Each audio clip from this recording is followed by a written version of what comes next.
ইসলামীর ঐক্য বিনষ্টের চেষ্টা চালানো হচ্ছে বলে মন্তব্য করলেন জামায়াতে ইসলামীর সহকারী সেক্রেটারি জেনারেল এহসানুল মাহবুব জোবায়ের।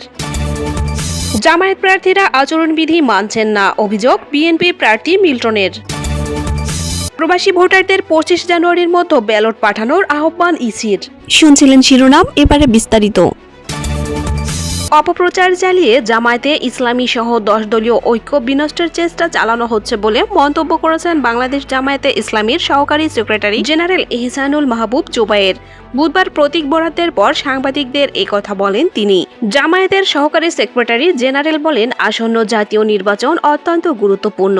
একই সঙ্গে গণভোটের মাধ্যমে দীর্ঘদিনের সংস্কার প্রতিক্রিয়া আইনি ভিত্তি পাবে। আমরা আশা করছি সুষ্ঠু, সুন্দর ও নিরাপদ একটি নির্বাচন হবে। যদিও বিভিন্ন স্থানে সন্ত্রাসীরা আমাদের ও দলের কর্মীর ওপর হামলা করেছে, আমরা রিটার্নিং কর্মকর্তাকে ব্যাপারটা জানিয়েছি।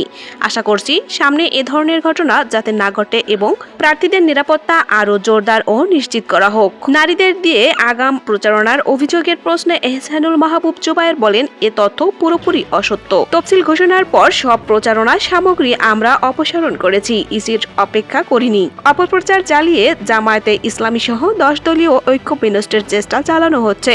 একটি বিশেষ দল থেকে আমাদের নারী ভোটারদের ওপর সন্ত্রাসী লেলিয়ে দেওয়া হয়েছে। আশা করছি দ্বিতীয়বার যেন এমনটা না ঘটে।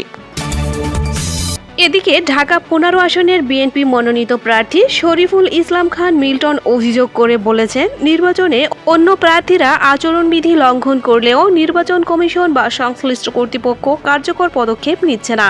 বিশেষ করে জামায়াতে ইসলামীর প্রার্থীরা নিয়ম ভেঙে প্রচার চালাচ্ছেন এবং সাধারণ ভোটারদের নাজেহাল করছেন বলে দাবি করেন তিনি। বুধবার রাজধানীর আগারগাঁওয়ের নির্বাচনী প্রশিক্ষণ ইনস্টিটিউট ভবনে প্রতীক বরাদ্দ ও প্রতিদ্বন্দ্বী প্রার্থীদের সঙ্গে মত বিনিময় সভা শেষে তিনি এসব কথা বলেন। শরীফুল ইসলাম খান মিল্টন বলেন, আমরা এখানে আজ নির্বাচনী আচরণবিধি মেনে উপস্থিত হয়েছি, অথচ কিছুক্ষণ আগে দেখলাম জামায়াতে ইসলামীর প্রার্থীরা আচরণবিধি লঙ্ঘন করে ৮ থেকে ১০ জন লোক নিয়ে এখানে এসেছেন। তারা শুরু থেকেই আইনকে বৃদ্ধাঙ্গুলি দেখাচ্ছেন। তিনি বলেন, তাদের নারী কর্মীরা বাড়ি বাড়ি গিয়ে ভোটারদের আইডি কার্ড ও বিকাশ নম্বর সংগ্রহ করছেন। পীরেরবাগ এলাকায় এ বিষয়ে এক গৃহকর্তা প্রশ্ন তুললে জামায়াতের স্থানীয় নেতা ২০ থেকে ২৫ জন লোক নিয়ে গিয়ে তাদের নাজেহাল করার চেষ্টা করেন। এলাকাবাসীর তোপের মুখে পড়ে তারা ক্ষমা চাইতে বাধ্য হন। এসবের ভিডিও ফুটেজ আমাদের কাছে সংরক্ষিত রয়েছে বলেন তিনি। বিএনপি প্রার্থী আরো জানান, ওই দিন সন্ধ্যায় পীরেরবাগে পুনরায় একই ধরনের হট্টগোল সৃষ্টি হলে তিনি ব্যক্তিগতভাবে পুলিশ ও সেনাবাহিনীকে খবর দেন। পরে আইন শৃঙ্খলা বাহিনী এসে পরিস্থিতি নিয়ন্ত্রণে আনেন।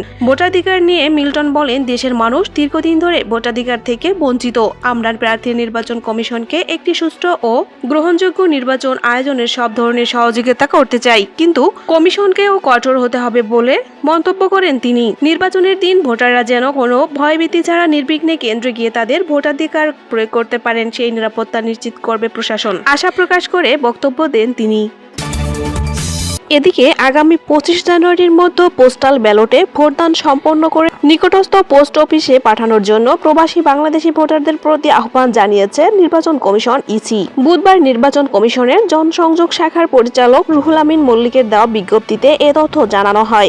বিজ্ঞপ্তিতে জানানো হয়, প্রবাসী ভোটারদের প্রদত্ত ভোট যেন সংশ্লিষ্ট রিটার্নিং অফিসারের কাছে যথাসময়ে পৌঁছাতে পারে তা নিশ্চিত করতেই এই সময়সীমা বেঁধে দেওয়া হয়েছে। নির্বাচন কমিশন বলছে, আগামী ২৫ জানুয়ারির মধ্যে পোস্টাল ব্যালট পোস্ট করা না হলে নির্ধারিত সময়ের মধ্যে তা পৌঁছানোর ক্ষেত্রে ঝুঁকি তৈরি হতে পারে।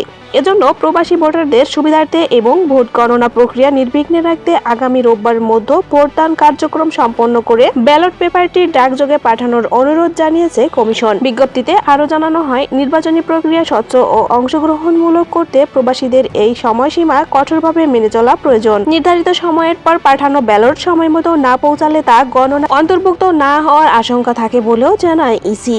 এতক্ষণ সাথে থাকার জন্য ধন্যবাদ। অনুরোধ থাকবে চ্যানেলটি সাবস্ক্রাইব করে বেল আইকনে ক্লিক করুন এবং মতামত কমেন্টে জানাতে ভুলবেন না। আল্লাহ হাফেজ।